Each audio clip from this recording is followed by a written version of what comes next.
السلام علیکم ورحمۃ اللہ وبرکاتہ۔ بسم اللہ والحمد للہ والصلاة والسلام علی رسول اللہ وعلی آلہ وصحبہ ومن والہ وبعد۔ عزیز دوستو، پیارے ساتھیوں، ماؤں بہنوں اور خواتین اسلام، میں سب سے پہلے اللہ رب العزت کی بارگاہ میں دعا کرتا ہوں کہ اللہ تعالیٰ جس طرح ہمیں اس مبارک مہینے میں روزے رکھ کر نمازیں پڑھنے، زکوٰۃ دینے، صدقہ و خیرات میں آگے آگے رہنے کی توفیق بخشی، اسی طرح ہمیں جنات الفردوس میں جمع کر رہنے کی توفیق بخشے، آمین یا رب العالمین۔ عزیز دوستو، گزشتہ کی مجلس میں ہم نے اکبر عظیم کے تعلق سے چند باتیں ہم نے عرض کی۔ ہماری بات یہاں پر رکی ہوئی تھی کہ اکبر جو تھے گدی میں بیٹھنے کے بعد شروع کے 15 سال ان کے بہت ہی بہترین انداز سے گزرے، اور اس کے بعد ان کے اندر مذہبی بگاڑ پیدا ہوئی، ایڈمنسٹریشن کے حساب سے، انتظامیہ کے حساب سے، اور ملک گیری کے حساب سے، ملکی مصلحتوں کو مد نظر رکھنے کے حساب سے، رعایا پروری کے حساب سے، ترقی کے حساب سے ان کا کوئی مقابلہ نہیں کر سکتا، بہت ہی زبردست بادشاہ گزرے ہیں۔ لیکن چونکہ ایک مسلمان تھے تو مسلمان کی پہلی کوشش یہ ہوتی ہے کہ وہ اپنے ایمان میں آنچ آنے نہیں دیتا، اس سے وہ کمپرومائز نہیں کرتا۔ جتنے بھی بادشاہ گزرے ہیں ان سے یہی چیزیں ہم کو ملتی ہیں، لیکن انہوں نے اپنے ایمان پر آنچ آنے دیا، اور ساتھ ساتھ پورے دین کو بدلنے کی انہوں نے ایک ناپاک اور غیر ممکن کوشش کی، جس کی وجہ سے وہ آج بھی مسلمانوں کے نظر میں ایک سمجھیے کہ ایک نکتہ چینی کا ایک دروازہ کھول کر رکھ دیے ہیں۔ تو ہم نے گزشتہ کی مجلس میں بات دیکھی کہ عبادت گاہ کی بنانے کے بعد، فتح پور سیکری میں جو عبادت گاہ بنائی گئی، عبادت خانہ جو بنایا گیا تھا، اس کے بنانے کے بعد ان گنت بگاڑ پیدا ہوئی، اور بگاڑ کا آغاز اختلافی مسائل، وہ عقیدے کو لے کر یا پھر مسائل کو لے کر جو بھی اختلافی چیزیں تھیں انہیں چھیڑ کر اور نااہل لوگوں پر اس پر گفتگو کرنے کے لیے موقع فراہم کرنا، اور اس کے ساتھ ساتھ دوسرے مذہب لوگوں کو اس میں شامل کرنا، ان کے عقائد میں گفتگو کرنا، اور اس کے بعد نو رتن بنانا، ایسی چیزیں ان سے ہوئیں جن کی وجہ سے بہت ہی خطرناک چیزیں سامنے کو آئیں۔ اب عزیز دوستو، یہاں سے اکبر جو صاحب تھے وہ ان کے اندر خطرناک بگاڑ پیدا ہو گئی، اور میں نے آپ کو مبارک شاہ اور ان کے 2 لڑکوں کے تعلق سے گزشتہ مجلس میں بتایا تھا۔ ابو الفضل اور اس کے بعد فیضی جیسے 2 فرد تھے، ان کی وجہ سے انتہائی خطرناک بگاڑیں اکبر کے ہاں آئیں، اور ان کا انجام بھی بہت برا ہوا آگے چل کر، تفصیل میں جانے کا موقع نہیں۔ تو اکبر کی مجلس کی یہ جو عبادت خانہ تھا، اس کی بگاڑوں کا ایک مثال میں آپ کے سامنے دینا چاہتا ہوں۔ ایک بار ہوا یہ کہ بعض پادری، پورچیگیز پادری جو مشنریز تھے، وہ اکبر کی مجلس میں پہنچتے ہیں، اور پہنچ کر علی الاعلان یہ چیلنج دیتے ہیں کہ کیا تمہارے پاس کوئی ایسے مذہب کے علماء ہیں جو عیسائیت کو، یعنی ہماری جو نصرانیت ہے، اسے غلط ثابت کرے؟ ہم تیار ہیں یہ ثابت کرنے کے لیے کہ تمہارا جو دین، نعوذ باللہ، دین اسلام، اس کے اندر غلطیاں ہیں، اور تمہارے قرآن کے اندر غلطیاں ہیں، یہ ثابت کرنے کے لیے ہم تیار ہیں۔ یعنی مناظرے کا دعویٰ، ڈیبیٹ کے لیے وہ بلا رہے تھے۔ تو اکبر نے اپنے بعض جو علماء تھے عبادت خانے کے، انہیں بلایا، اور باقاعدہ مجلس میں ڈیبیٹ شروع ہوئی۔ یہ اصل میں ان کا کام تھا ہی نہیں، لیکن جب آدمی ایسی چیزوں میں ہاتھ ڈالتا ہے جو وہ نہیں جانتا، اسے وہ کرنا نہیں آتا، وہ خطرناک نقصان اٹھاتا ہے۔ تو یہاں پر ایسا ہی ہوا، تو ڈیبیٹ شروع ہوا، تو معاملہ یہاں تک عجیب و غریب ہو گیا کہ پادری یہ کہتے ہیں کہ تمہارے قرآن میں یہ چیزیں ہیں، یہ چیزیں ہیں، یہ غلطی ہے، یہ غلطی ہے، نعوذ باللہ۔ تو یہ جو ہمارے علماء تھے وہ ان باتوں کو سنتے اور کہتے ہیں کہ قرآن میں کہاں ہے، یہ چیز قرآن میں ہے ہی نہیں۔ اور اس کے بعد پادری کہتے ہیں کہ دیکھو یہ آیت اور یہ سورت میں یہ چیز بتائی گئی، اور اس کے بعد یہ قرآن کھول کر دیکھتے، لیکن وہ سمجھنے سے قاصر، یعنی عربی زبان کے ماہر تھے ہی نہیں، قرآن پڑھ کر سمجھنے والے نہیں تھے۔ تو آپ اندازہ لگا سکتے ہیں کہ کس قسم کے علماء رہے ہوں گے۔ تو انہیں پتہ ہی نہیں کہ قرآن کے اندر کیا چیز ہے، اور پادری یہ کہتے جا رہے ہیں، بات پر بات کہتے جا رہے ہیں کہ یہ چیزیں ہیں، یہ غلط ہے، یہ چیزیں غلط ہیں، اور یہ قرآن ٹھا کر آیاتوں کو سمجھنا ان سے ممکن نہیں۔ تو عزیز دوستو، یہاں پر ایک نقطہ جان لیجئے کہ یہ وہ زمانہ تھا، شروع کے زمانے سے آپ دیکھ رہے ہیں کہ فارسی پر زور ہے، اور علاقائی زبانوں پر زور ہے، ان کی سرپرستی ہو رہی ہے، ان کی ترقی کی بات ہو رہی ہے، لیکن عربی زبان کی ترقی، عربی زبان کو یعنی بحیثیت عوامی زبان بنانے کی کوشش نہیں ہوئی، جو میری نظر میں بہت بڑی غلطی تھی۔ اگر یہ کام ہو جاتا تو آج عزیز دوستو ہم ہندوستان کی تاریخ کچھ اور پڑھتے۔ اس پر کام نہیں ہوا، عربی کو ترقی دینے کی بات ہوئی نہیں، عربی کو عوامی زبان بنانے کی بات ہوئی نہیں، اسے سکھانے کے لیے سینٹرز بنانا، مدرسوں میں اسے عوام تک پہنچانا، بول چال کی زبان بنانا۔ عربی ایک بول چال زبان ہے، اسے استعمال کی زبان ہے، اسے استعمال کرنا چاہیے۔ اور یہ جو زبان ہے اس کے اندر آپ بہت سارے اختلافات کو ختم کر سکتے ہیں، جتنے بھی عجمی اختلافات ہیں، جتنے بھی عقیدے کی بگاڑ ہیں، جتنی بھی فرقہ پرستی ہوئی ہے، جو بھی دیکھ رہے ہیں آپ، یہ سمجھ لیجئے کہ اس میں عربی نہیں جاننے کا بہت بڑا دخل ہے۔ اگر عربی عوام جان لے، عوام اگر سیدھے قرآن پڑھ کر اس سے سمجھنا شروع کر دیں تو عزیز دوستو یہ سمجھیے کہ بہت سارے مسائل ختم ہو جائیں گے۔ تو عربی پر زور نہیں تھا، عربی کی سرپرستی بالکل نہیں ہوئی۔ تو دیکھیے نتیجہ کہاں پہنچا، علماء ہیں اور ایک غیر مذہب کے لوگ کہتے ہیں کہ قرآن کے اندر یہ غلطی ہے، لیکن علماء کا عالم یہ ہے کہ انہیں وہ بات سمجھ میں نہیں آ رہی ہے، کیونکہ انہوں نے قرآن کو فارسی میں پڑھا ہے، قرآن کو عربی میں پڑھا ہے لیکن سمجھا نہیں ہے۔ تو اس اعتبار سے اس مجلس میں دیکھیے گویا کہ پادریوں کا پلہ بھاری تھا، پادریوں کا پلہ بھاری تھا، اور اس پر جو ہے مجلس ختم ہو گئی۔ ایک افسوسناک منظر دیکھنے کو ملا، اور یہ عبادت خانے کی بگاڑیوں میں سے ایک بگاڑ، اور ساتھ ساتھ ہمارے علماء کے اندر جو خامیاں تھی اس میں سے خامی کی مثال تھی۔ اچھا، یہاں پر اکبر صاحب ختم نہیں ہوئے، وہ آگے چل کے آئین اکبری نامی ایک کتاب کی جو ہے ترتیب کے لیے کام کرتے ہیں۔ اور اس کے بعد یہ جو اکبر صاحب تھے، ان کے اندر جو اچانک جو افکار میں تبدیلی پیدا ہوئی اس میں یہ کہ یہ ان کا جو زمانہ تھا یہ ہجری کے حساب سے 1000 سال ہو گئے تھے، تو نئی صدی شروع ہونے والی تھی۔ تو کسی نے ان کے ذہن میں بات ڈال دی کہ نئی صدی جب شروع ہوئی تو یہاں پر ایک دوسرا دین آنا چاہیے، کیونکہ ایک صدی کے لیے یعنی 1000 سال، ایک صدی نہیں 1000 سال، 1000 سال کے لیے 1000 سال، 1000 ہجری ختم ہو کر نئی ہجری شروع ہو رہی تھی، نیا 1000 سال شروع ہو رہا تھا، تو وہاں پر یہ ان کی حکومت چل رہی تھی ہجری کے حساب سے۔ تو کسی نے ان کے ذہن میں بات ڈال دی کہ جو 1000 سال کے لیے محمد رسول اللہ صلی اللہ علیہ وسلم کا دین ہے، گویا کہ دین کے لیے ویلیڈیٹی پیریڈ لگا رہے ہیں، تو ان کی ویلیڈیٹی پیریڈ ختم ہو گئی، تو اب ایک نیا 1000 سال شروع ہو رہا ہے، اس میں ایک نئی دین کی ضرورت ہے۔ کسی نے یہ بات ذہن میں ڈال دی۔ اب یہ بات اتنی ان کے دل میں اتر گئی، اور شیطان ہو سکتا ہے کہ انہیں ورغلایا ہو، تو یہ نئے دین کی گفتگو کرنا شروع کر دیتے ہیں۔ اور بعض لوگوں نے یہاں تک کہا کہ انہوں نے اپنے آپ کو نبی بھی کہہ دیا، اور بعض لوگوں نے یہاں تک کہا کہ انہوں نے اپنے آپ کو خدا بھی کہہ دیا۔ اگر اس بات کو ہم زیادہ تحقیق کریں گے تو دونوں رائیں ہم کو نظر آتی ہیں، بعض کہتے ہیں کہ نہیں، بعض کہتے ہیں کہ انہوں نے کہا، تو ہم اسے سمجھیے کہ یہ کہتے ہیں کہ انہوں نے نہیں کہا، انہوں نے نبوت کا دعویٰ نہیں کیا اور نہ انہوں نے الہ ہونے کا دعویٰ کیا، ٹھیک ہے، دعویٰ تو نہیں کیا، لیکن نئی دین کی بات، نئے احکامات کی بات، بہت سارے حرام کردہ چیزوں کو حلال کرنے کی بات، جیسے شراب کو حلال کرنے کی بات، اور ہندو عورتوں سے شادی کرنے کی بات، 4 سے زیادہ شادی کرنے کی بات، یہ جو باتیں تھیں جو شریعت میں اجازت نہیں تھی، ان کے اندر تبدیلیاں لا کر وہ اس کتاب میں درج کرنے کی کوشش ہوئی، اور یہاں پر ایک دین الہی کے نام سے ایک نیا دین فروغ دینے کی کوشش تو تھی، اس میں کوئی شک نہیں، اس میں کوئی شک نہیں۔ آگے چل کے اس کے اندر بہت ساری تبدیلیاں آئیں۔ شروع میں یہ نئی دین کی بات تھی، اسے ایک نیا دین ترتیب دیا جائے، نئے احکامات لائے جائے، یہ بات چل رہی تھی۔ اس کے بعد اسے ایک سلسلے میں تبدیل کیا گیا، اسے سلسلے شاہی کہا گیا، سلسلے اکبریہ کہا گیا، اور ان کے مریدوں کو مریدان شاہی کا نام دیا گیا، یعنی اکبر نے گویا کہ سلسلے کے یہ شیخ ہیں، پیر ہیں، اور ان کے مرید ہیں، اس سلسلے کی بھی یہاں پر کوشش ہوئی، جو کہ وہ بھی ناکام ہوئی۔ تو دیکھیے کتنے سارے بگاڑ، کہاں سے بات شروع ہوئی؟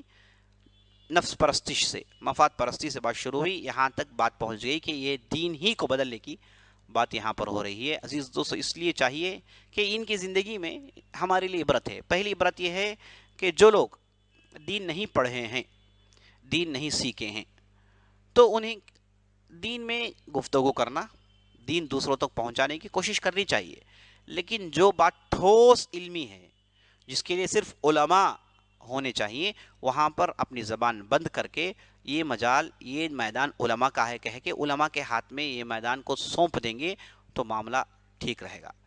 جب آدمی دین کے ہر معاملے میں گفتگو کرنا شروع کر دے، علم ہو کہ یا نہ ہو، اپنے ذہن کے گھوڑے دوڑائیں، تو عزیز دوستو خطرناک بگاڑے پیدا ہوتے ہیں، جو آج ہمارے معاشرے میں ہم بہت زیادہ دیکھتے ہیں۔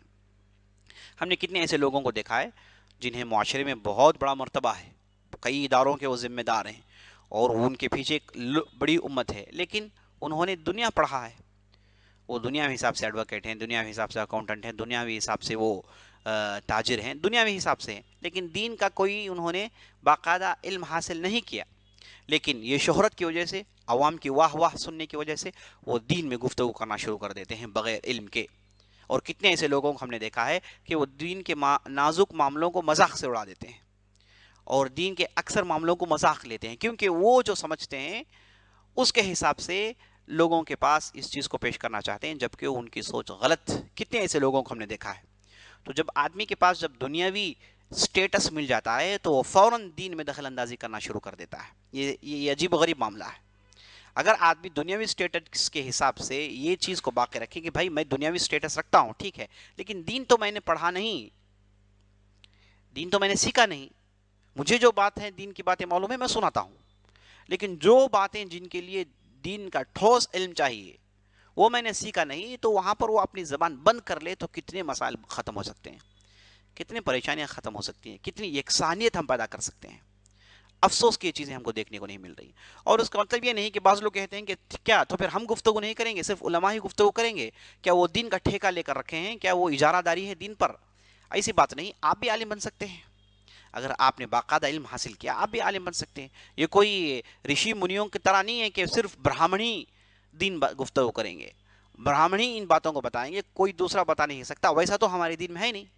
ہمارے دین میں چاہے آپ کسی سے، کسی مذہب ہو، کسی رنگ اور کسی زبان سے آپ کا تعلق ہو، اگر آپ نے باقاعدہ علم حاصل کیا تو آپ کا بڑا مرتبہ ہے۔ تو آپ کو مرتبہ جو ملتا ہے وہ علم کی وجہ سے ملتا ہے۔ کتنی ایسی مثالیں ہماری تاریخ میں، ان گنت مثالیں ہیں۔ کتنے غلام ہیں جو بہت بڑے علماء بنے جن کے پاس بادشاہ علم حاصل کرتے تھے۔ تو بہت بڑا جو ہے معاملہ ہے اور بہت بڑی ہماری تاریخ ہے۔ تو عزیز دوستو، یہ چیزیں جو ہے اکبر کی زندگی سے ہم کو سیکھنا چاہیے کہ دیکھیں وہ چیز خاص طور پر دینی معاملات میں آپ دخل اندازی نہ کریں اگر آپ کو اس کے بارے میں کوئی بیک گراؤنڈ نہیں جانتے، اور ساتھ ساتھ اچھے علماء کو ساتھ رکھیں۔ دوسری نصیحت یہ، کیا اکبر سے جو غلطی ہوئی، اکبر بادشاہ سے جو غلطی ہوئی وہ یہ کہ انہوں نے اپنی عبادت خانے کو ملغوبہ بنا لیا۔ ہر آدمی جس نے علم کا دعویٰ کیا اسے انہوں نے داخل کر دیا، اور اس کے بعد خطرناک پیچیدگیاں، دین کے معاملے میں اختلافات کو اور پیچیدہ بنا کر دین ہی کو مشکوک کرنے کا کام ہوا تھا۔ تو اس میں ایسے علماء ہیں جنہیں علماء سو کہتے ہیں۔ آپ یاد رکھیے بغرا خان کی نصیحت اس کے لڑکے کے لیے، کی قبات کے لیے میں نے بتایا تھا، تو اس میں جو نصیحت تھی بہت زبردست نصیحت تھی، اس نے کہا کہ علماء خیر کو ساتھ رکھنا، علماء سور کو دور کرنا۔ دو قسم کے علماء، علماء سو جو دین کو بیچتے ہیں پیسوں سے، یہ کتنے ہیں؟ بہت زیادہ ہیں۔ اور اسی طریقے سے علماء خیر، اچھے علماء جو دین کے لیے سب کچھ چھوڑ سکتے ہیں لیکن دین نہیں چھوڑ سکتے۔ ان کی مثال آپ کے سامنے ہے۔ قاضی مغیث کے تعلق سے ہم نے سنا، علاؤ الدین خلجی سے ان کی جو گفتگو ہوئی، کیسے زبردست لوگ تھے جنہوں نے اپنے جو ہے جان پر کھیل کر دین کی حفاظت کی۔ تو ایسے لوگ علماء ہیں موجود۔ ہر عالم کا علماء سو کہنا بہت بڑی غلطی جو اکبر نے کی۔ پورے علماء سے وہ دل برداشتہ ہو گئے۔ یہ اختلافات سمجھ میں نہیں آئے، کیسے سمجھ میں آئیں گے، وہ ان کا میدان تھا ہی نہیں۔ بہرحال انہوں نے ہاتھ ڈالا اور اس کے بعد ایسے پیچیدگیاں میں پھنسے کہ پھر باہر نکلنا ان کے لیے ممکن نہیں تھا۔ تو علماء خیر، مخلص علماء جو اخلاص کے ساتھ آپ کی نصیحت کریں، آپ کی دولت کو دیکھ کر، آپ کی شان کو دیکھ کر، آپ کی تعریف کرتے ہوئے جو آپ کے جو ہے فتوے آپ کے لیے پیش کرتے ہیں، ایسے علماء سے آدمی دور رہے۔ اخلاص جن کے پاس ہے، خلوص نیت کے ساتھ جو رائے و مشورہ دیتے ہیں، ان کو آپ جو ہے جو ذمہ دار ہیں وہ قریب رکھنا چاہیے۔ یہ اکبر کی زندگی سے یہ دوسری نصیحت ہم کو ملتی ہے۔ اور تیسری نصیحت یہ کہ ہر آدمی اپنے مرتبے کے حساب سے کام کرے۔ اکبر صاحب کوئی عالم تو نہیں تھے، کوئی بہت بڑے زاہد نہیں تھے، نہ ان کی کوئی بہت بڑی زہد کی شہرت تھی، لیکن یہ پیر بن بیٹھے، سلسلے کا انہوں نے آغاز کر لیا۔ تو عزیز دوستو، یہ ان کا میدان نہیں تھا جس میں انہوں نے کھیلنے کی کوشش کی۔ تو یہ بہت ساری خامیاں تھیں، لیکن مختصر یہ خامیوں میں وہ پڑے رہے، لیکن ساتھ ساتھ حکومت کی ترقی کی باتیں ہوتی رہیں۔ دونوں کو انہوں نے سائملٹینیسلی آگے بڑھانے کی کوشش کی۔ آخرکار یہ 1604 میں ان کی وفات ہو جاتی ہے۔ مرنے سے 3 سال پہلے ان کے جو خاص لوگ تھے جنہوں نے بگاڑا تھا، وہ انہیں خود ان کی ایما پر قتل کر دیا جاتا ہے، اور اس کے بعد یہ 3 سال واپس آ کر پہنچ کر ان کی وفات ہو جاتی ہے آگرہ میں غالباً۔ تو یہ جو ان کی وفات تھی، یہ ان کے وفات کے بعد ان کے لڑکے جن کا نام سلیم تھا انہیں لوگوں نے بادشاہ بنا لیا، جنہیں جہانگیر کا نام دے کر، لقب دے کر انہیں بادشاہ بنا لیا گیا تھا۔ یہاں پر یہ جو تذکرہ جہانگیری، جہانگیر خود لکھے ہیں، یہ جو ان کے لڑکے ہیں انہوں نے خود ایک کتاب لکھی، اس کتاب میں اپنے والد کے تعلق سے وہ بہت ساری اچھی باتیں لکھتے ہیں۔ پہلی باتیں لکھتے ہیں کہ والد صاحب جب آخری زمانے کو پہنچے، مرنے سے 3 سال پہلے، ان کے اندر بہت ساری تبدیلیاں دیکھنے کو ملی۔ پہلی تبدیلی یہ کہ یہ پہلے جو بہکے باتیں کرتے تھے ان تمام باتوں کو انہوں نے چھوڑ دیا، اور آخری زمانہ انہوں نے باقاعدہ سنت کی پیروی شروع کر لی، اور کھلم کھلا یہ کہتے تھے کہ میں دین محمدی پر چلنے والا ہوں۔ اور وہ صاف لکھتے ہیں جہانگیر کہ ان کی وفات ہوئی دین محمدی میں، یعنی سنت کی اتباع کرتے ہوئے صحیح اسلام پر تھے جب جا کے ان کی وفات ہوئی۔ تو ہم اس اعتبار سے ایک اچھی امید لگا سکتے ہیں کہ یہ مسلمان ہی وفات ہوئے ہیں۔ اور اس سے پہلے جو انہوں نے الحاد برپا کیا، جو ایتھزم برباد کیا، جو غلطیاں جب برپا کی، وہ اس سے پہلے تھا، آخری زمانے انہوں نے توبہ کر لیا تھا۔ یہی ان کے لڑکے کی کتاب سے ہم کو یہ بات معلوم ہوتی ہے۔ تو یہ جو تذکرہ جہانگیری میں اکبر کے آخری ایام لکھے گئے ہیں، جس میں اکبر کی جو ہے بہت ساری اچھی باتیں لکھی گئی ہیں۔ ہم یہی امید کرتے ہیں کہ انشاءاللہ اللہ نے انہیں وہی حالت میں وفات دی ہو۔ یہاں پر ان کی وفات ہو جاتی ہے، اور جیسی وفات ہوئی تو عمرا جو تھے ان کے مجلس کے، عمرا نے جہانگیر کو ایک شرط پر بادشاہت دیتے ہیں۔ پہلا شرط یہ تھا کہ تم دین محمدی، سنت محمدی صلی اللہ علیہ وسلم پر چلو گے، یہ جو ہمارا اسلام ہے اس کی تباہ کرو گے۔